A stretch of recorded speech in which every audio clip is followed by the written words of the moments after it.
आज उत्तर प्रदेश राम राज्य के नए युग में प्रवेश कर चुका है।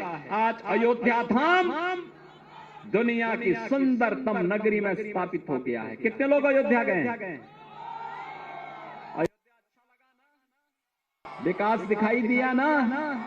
काशी में काशी विश्वनाथ धाम कितने गए? आप मुझे बताओ, मोदी जी प्रधानमंत्री हैं और डबल इंजन की भाजपा की सरकार है, तभी ये काम हो पा रहा है ना?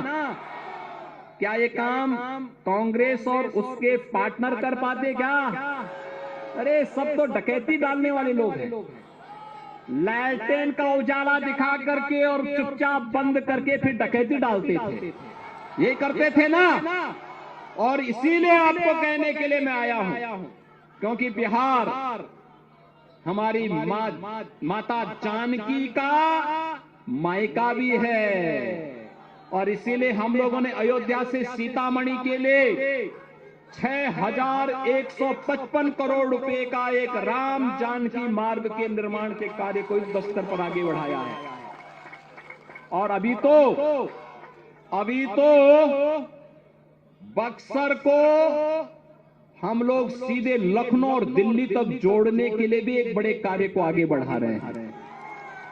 पूर्वांचल एक्सप्रेसवे देखा है ना आप लोगों ने?